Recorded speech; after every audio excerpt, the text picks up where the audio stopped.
Thank you and good morning.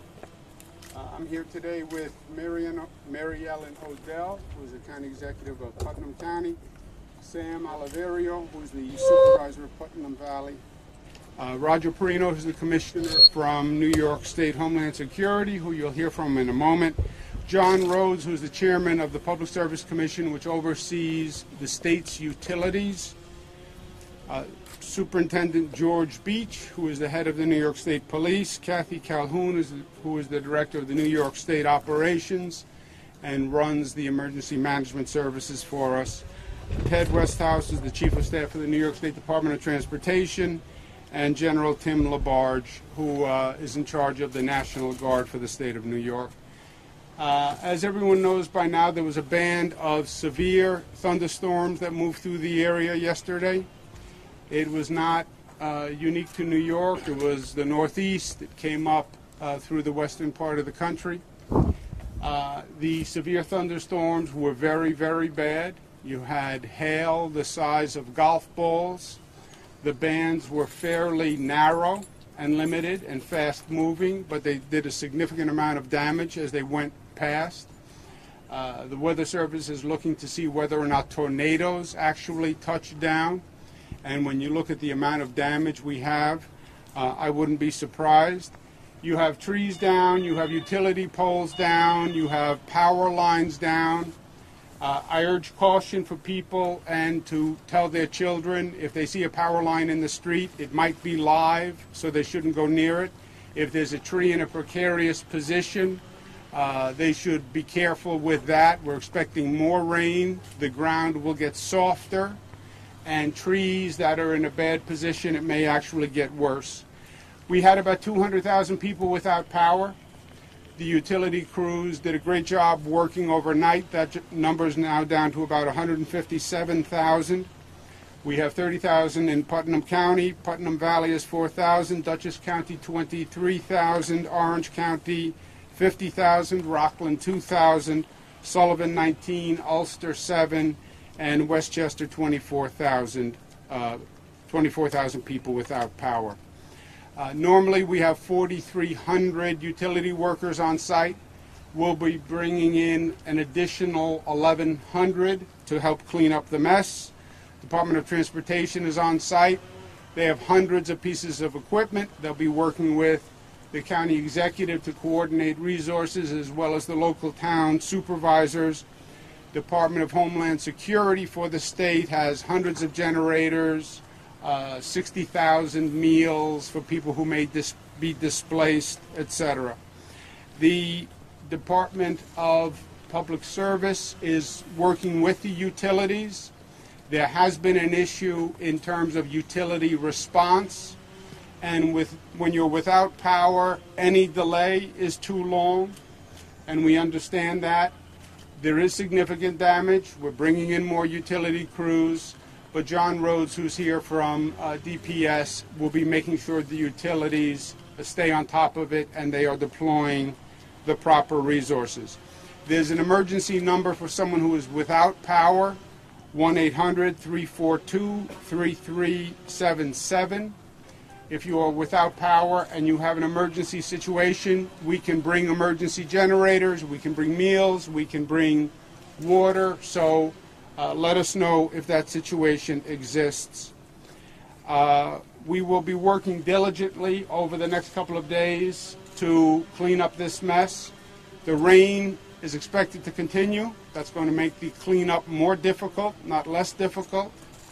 There has been a higher frequency of these storms happening in recent years than ever before. I don't know what we did to offend Mother Nature, but we did something. And we'll be doing our best to clean this one up. I've been through many storms, hurricanes, floods, tornadoes, and from my point of view, trees down, homes damaged, that we can handle. The worst situation is loss of life, and we had that in this situation. We lost 2 lives. One woman in Newburgh was in her car driving and a tree fell and she lost her life.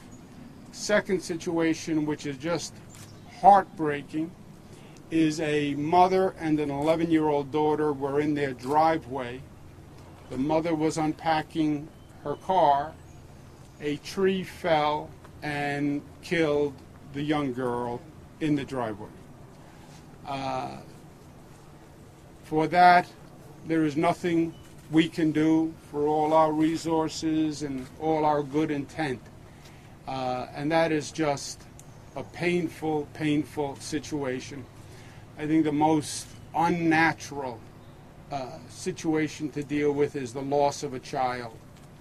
And for the parents of that young girl who died tragically in their own driveway, I have nothing but prayers and wishes that they find peace somehow with this tragedy. But it puts everything else in focus. The loss of life is what makes this situation as tragic and terrible as it is. Everything else we can fix and we will fix. We've been through this a number of times. We know all too well how to deal with these situations, and we will.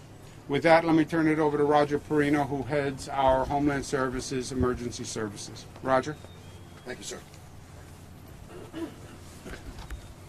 I would like to go over the numbers of the state response, but before I do that, I'd just like to make sure that we reach out to that everybody is patient with the first responders that are dealing with these issues, police officers, the firemen, and the line crews.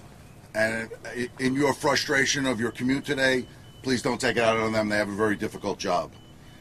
We're definitely working with all the counties affected. The state is working with all the counties affected. We're connected and making sure that our resources are made available to whatever counties are needed. The National Guard is where the governor has activated 125 National Guard. The DOT is up their staff up to 1,000, and that's your two biggest work crews for a situation like this, the National Guard and DOT. The New York State Police increased their patrols prior, just as the storm warning started coming in, and they will keep that into effect until everything is more under control. And with that, I'd like to pass it over to Putnam County Exec Mary Ellen Odell. Thank you. Thank you, Commissioner. Good afternoon, everyone. At 5 o'clock yesterday afternoon, I activated the incident command structure at Putnam County government at the urging of our Commissioner Kenny Clare. At 6:36 approximately, we declared a state of emergency. Our first responders, including our highway crews, which I think now with all of their experience, we can include them in our first responder community, have been on the ready and on the go. I want to thank all of them and keep in mind that they leave their houses and their families to get out there to try to get the roads open and to try to make sure that the community stays safe. I want to thank Governor Cuomo for sending his best and brightest again. We're all getting to know each other, I think, too well over the last several months and storms. But we are working together on this. That's important for everyone to know. Our 911 dispatch center fielded 1,800 plus calls last night. We have 144 roads closed. We're working our best to get our Putnam Hospital Center, our major healthcare center, up and running an off generator. All of our critical points we're focusing on. We have our list, our priority list. We have embedded in our EOC as of late last night, NYSEG and Central Hudson, and we are communicating with them. It's our hope today, after they complete their safe mode and assessment, that we will begin cut and clear with our highway crews. And as Commissioner Perino said, let's be courteous, let's be respectful, and let's remember we are all in this together, and we will keep everyone in our prayers. We have been lucky in Putnam County. We did not suffer any fatalities. What we did suffer, we will come back around again, as we always do. I'd like to, at this time, introduce Governor Cuomo, who will be taking any questions from anyone here. Thank you.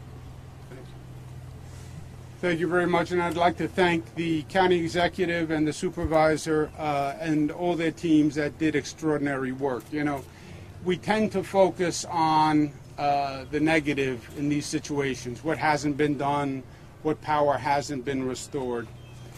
We also need to remember that you had people out all night long in the storm, starting early yesterday afternoon, putting themselves in danger, leaving their families, and working tremendously hard so the damage wasn't worse.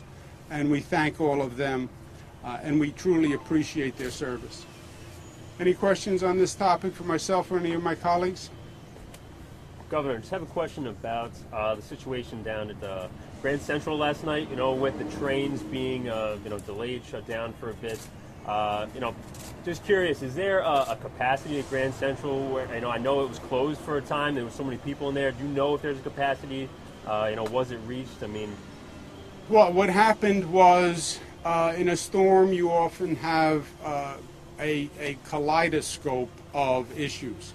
Grand Central lost power, which was a problem in Grand Central itself. The trains that were heading north could not head north because there were literally dozens of trees that fell on the rail lines for Metro North, the Hudson Valley Line, etc. So it was no power in Grand Central Station, and the trains that were going north couldn't leave because the trees were blocking the tracks. They did a great job in removing the trees from the tracks in the midst of the storm, and they reopened the lines, and the power was, first was an emergency power situation, and then power was restored to Grand Central. But it was that combination of the storm causes a power outage at Grand Central, storm causes trees to fall on the tracks, and now you have a compounding effect. Governor, you talked about it earlier when you were doing a walking tour, but what do you tell other county executives? I know you're deploying all your resources. What do you tell other municipalities who now have to go through the financial cost of the damage suffered by these storms, and what is the state going to do to kind of help? The other twofold question, too, is what message you have for residents who are suffering storm damage today in terms of safety issues and moving forward. Okay, so step one today is to work together to repair the damage as quickly as possible. That's what the county executive spoke about. That's what we're doing, getting the trees out of the roads, etc., coordinating with the utility companies to get the power back up as quickly as possible. As I said, there were about 200,000 people without power in the region. It's now down to about 150,000 and change. But coordinating resources, supplementing resources. The National Guard can actually help utility crews by moving trees, etc., so they can focus on the utility lines. Unfortunately, as the county executive mentioned, we have quite a bit of experience going through situations like this. We train for it, we prepare for it, but then we've also lived it quite a number of times, because there is a change in the weather patterns, and we have many, many more emergencies, weather-related, across the board. Snow, floods, hurricane. I wouldn't be surprised if we see locust next, okay, because it's almost of biblical proportions. So we'll be doing that. That's step one, the emergency situation. Step two is the financial situation. And depending on the extent of damage, there are federal relief programs for both homeowners, businesses, as well as local governments. And that will explore once we assess what the actual financial damage is. For homeowners, we have done, since I've been governor, emergency management has been one of the issues that literally I focused on as a top priority. We have more resources, we have better trained people, we've gone through more. So I feel comfortable about what we're doing as a government, but homeowners also have a responsibility in this. Expect these storms. They used to say to me, this is a 1 in 100 year flood. Yeah, except it happens 5 times a year, right? So forget that. All the old rules are gone. You have to expect storms. You have to expect a possible tornado. You have to expect losing power. And you should equip yourself knowing that in mind, having an emergency kit. If it's appropriate, having an emergency generator, having water, having food, having the resources to understand you may go 2, 3, 4 days without power anywhere in the state on any given moment. If you have a creek in the backyard, you know we have flooding problems. Anticipate it, because the best course of action is always prevention and getting there first. If there are trees that are old, that are leaning, that could possibly land on a home, take care of it first. So homeowner awareness, citizen awareness and participation is very, very important. Governor, with all the scrutiny that the utility companies like Con Ed and NYSEG have been under, this winter, this spring, how would you say that they've done since yesterday, compared to, all the criticism that they've taken in recent storms? Well, look, there's no one who has been harsher on the criticism of the utility companies than I have. They're regulated by the state, by the PSC, John Rhodes, who's here. And my position with them is this. You know now that emergencies are going to happen. This is not 10 years ago. And it's their duty and their business, and they get paid to provide power when it's sunny out and when it's rainy and when there's a storm. And they have to retool the same way state government had to retool, the same way county government had to retool, the same way the state police had to retool. Everybody is adjusted to this new weather reality. And the utility companies have to do it also. They have to invest in emergency response and the resources, anticipating a situation just like this. I no longer accept from the utility companies the excuse, well, this is worse than anything we've seen. I've heard that 10 times. Every situation is worse than we've ever seen. They get paid. It's their responsibility to handle the emergencies. Having said that, homeowners, citizens also have to be tolerant and understanding of a situation. A tree takes down a power line. You can't snap your fingers and fix that.